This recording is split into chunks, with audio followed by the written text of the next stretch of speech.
Olá pessoal, bom dia. Vamos iniciar mais uma semana e agora, de fato, vamos iniciar a questão do espaço rural brasileiro, tá? Já tivemos uma aula sobre isso semana passada, mas vou enfatizar agora com ênfase nos principais pontos aí que devem ser compreendidos e estudados, ok? Vamos lá. Bom, pessoal, espaço rural é o local onde se desenvolvem diferentes tipos de atividade. Na verdade, o espaço rural ele é configurado da seguinte maneira: nós temos um município. Esse município é formado por duas partes: a área urbana, que é a cidade, né, e a área rural. Tá? Então, juntas, elas formam um município. E é nesse local que ocorrem as principais atividades, tá, como agricultura, pecuária e extrativismo, certo? Então, são atividades ligadas ao setor primário, beleza? Vamos lá. Então, como eu já disse, como é setor primário, vamos dar uma pequena relembrada na situação. Então, a economia ela tem três setores: setor primário, secundário, terciário e hoje o quaternário, que é a educação, né, e saúde. As atividades primárias estão relacionadas às atividades no campo, a extração de matéria-prima, agricultura e pecuária. Já o setor secundário, tá? As atividades secundárias, é a transformação dessas matérias-primas em produtos industrializados, que podem ser divididos entre produtos de bem de consumo, né, duráveis e não duráveis. Setor terciário é o comércio, ok? E o quaternário, como eu já disse anteriormente, é a saúde e educação, beleza? Então vamos lá. Quais são as atividades primárias que estão relacionadas a esse espaço? São elas o extrativismo, que pode ser tanto vegetal quanto mineral, a pecuária, que é dividida entre pecuária intensiva e extensiva, tá? E a agricultura, que também pode ser dividida em agricultura familiar e agricultura comercial. Ok? Diferente do espaço rural, os espaços urbanos apresentam grande concentração populacional e predomínio de atividades ligadas aos setores secundário e terciário da economia. Beleza? Diferenciar esse espaço nem sempre é tão fácil, visto que hoje as áreas rurais também apresentam características urbanas, né, com relação à crescente infraestrutura. Beleza? Então, assim, nós temos que ficar sempre atentos a essa situação, que uma das principais formas de compreender os espaços é a densidade demográfica. Então, nos espaços rurais, mesmo que ele possua uma infraestrutura bastante grande, a sua densidade demográfica ainda vai ser muito pequena. Quer dizer que poucas pessoas habitam aquele espaço, diferentemente das áreas urbanas, tá? Que possuem de fato muito mais infraestrutura e ela é quase que totalmente povoada, tendo assim uma grande densidade populacional. Ok? Vamos lá. Bom, essas atividades eu gostaria que vocês fizessem durante o tempo que vocês terão previstos para fazê-la, tá? Vamos lá. O que é o extrativismo? É a atividade relacionada diretamente à coleta ou extração de recursos naturais, ok? Há três tipos de extrativismo: o extrativismo mineral, animal e vegetal. No caso do animal, ele nem sempre é feito no espaço agrário, mas é feito em florestas, tá? Campos e áreas diferentes da questão agrária, ok? Mas vamos lá, vamos entender o extrativismo mineral primeiramente. O Brasil conta com grandes jazidas minerais. Sua estrutura geológica é bastante antiga, o que colabora para ter vários tipos de minerais, entre eles o minério de ferro, bauxita, manganês, ok? Além da, do petróleo nas áreas de bacias sedimentárias, ok? E esses elementos são muito importantes para a economia do Brasil, tá? E uma coisa bastante interessante no território brasileiro é o nióbio, tá? Segundo estimativas, mais de 95% das reservas mundiais situam-se em nosso território. Porém, o nióbio, diferente do que a gente pensa, não é um metal utilizado em larga escala, tá? Ele é cíclico, então quando você não precisa de muita quantidade para que possa ser usado. Então, esse é o problema aí, às vezes, com algumas informações que a gente tem, que o nióbio resolveria a nossa situação. Não é bem assim, ok? Aqui vocês vão ter uma pequena explicação sobre isso que eu acabei de falar, então não deixem de grifar, por favor. O extrativismo vegetal, perdão, animal, como o próprio nome diz, é a retirada ou captura de espécies animais. No Brasil, nós temos essa situação, principalmente os caiçaras, tá? Lá no Nordeste, que são pessoas que vivem na praia e vivem exclusivamente da pesca, além dos pescadores ribeirinhos na região norte, certo? Então, assim, nós temos aí nós somos o 19º país em produção de pescados, ok? Então você vê que nós não somos um país com grande capacidade para esse tipo. Lembrando que a nossa pesca, na maioria das vezes, é feita de forma artesanal e não industrial, tá? E agora, por último, tá?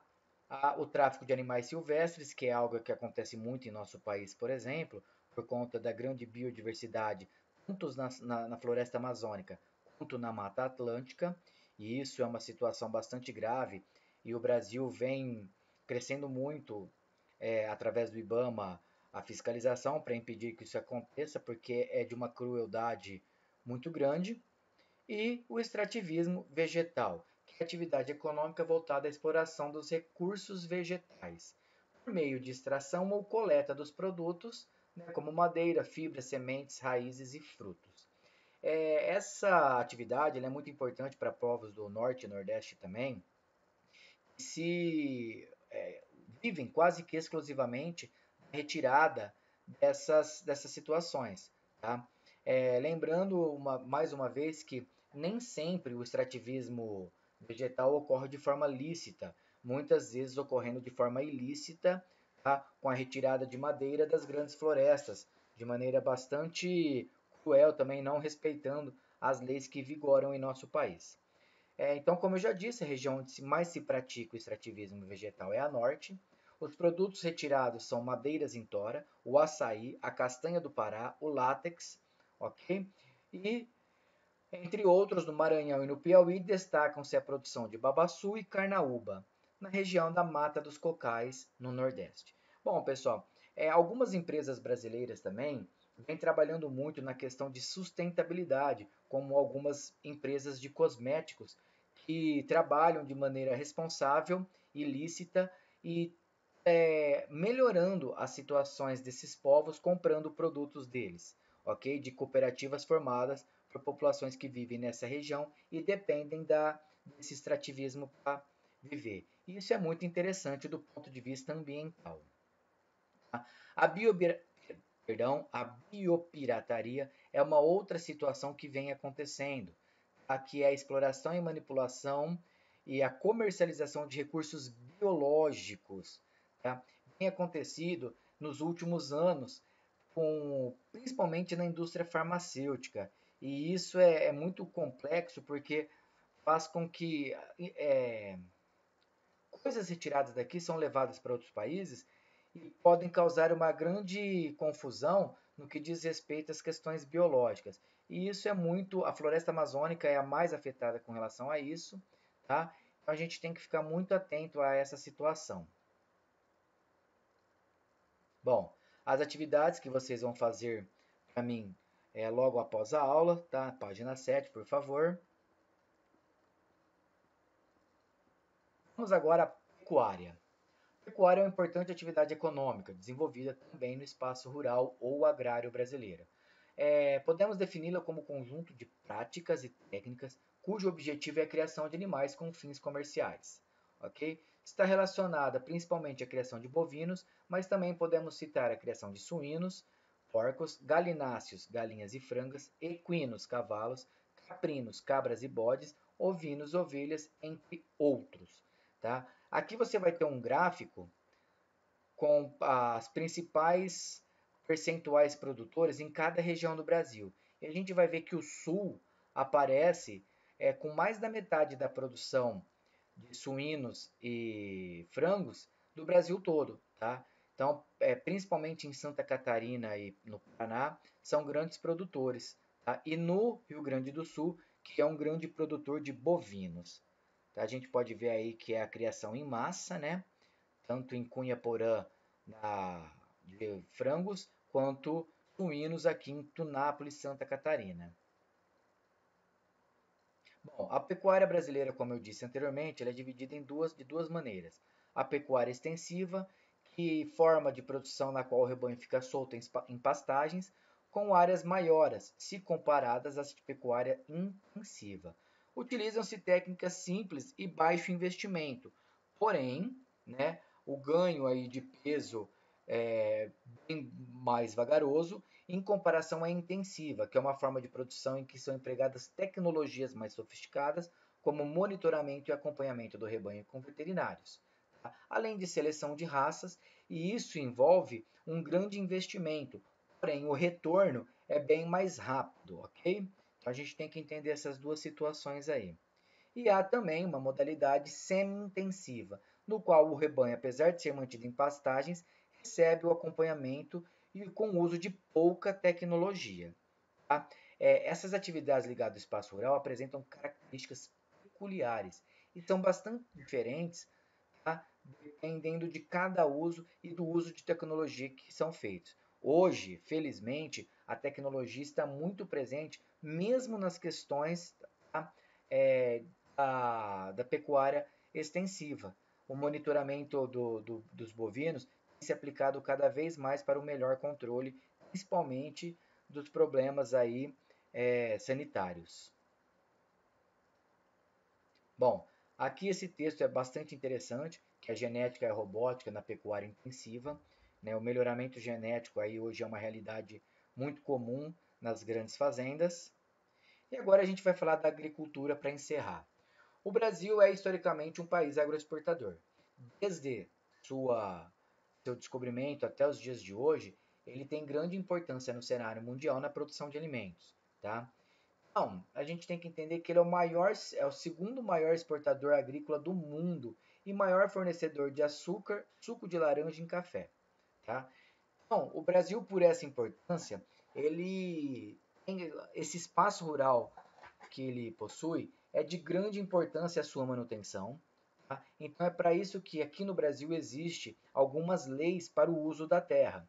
Tá? Essas leis têm que ser aí bastante usadas para que não haja aí questão de especulato que eu vou explicar mais adiante.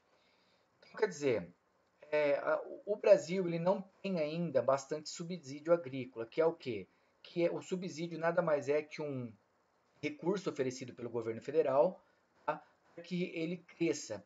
Para alguns países oferecem subsídios agrícolas para poder competir com o Brasil na questão de agroexportação.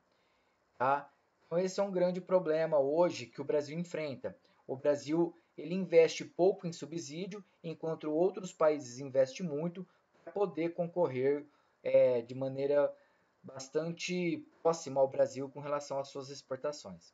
Além disso, uma outra situação são as commodities brasileiras, isto é, produtos que funcionam como matérias-prima no mercado mundial e são utilizadas para a produção de outras mercadorias, como por exemplo a soja, que a partir dela nós temos uma infinidade de produtos. Bom, eu gostaria que vocês fizessem as atividades. Tá? Qualquer dúvida, eu vou estar aqui para tirar elas, para saná-las. Tá?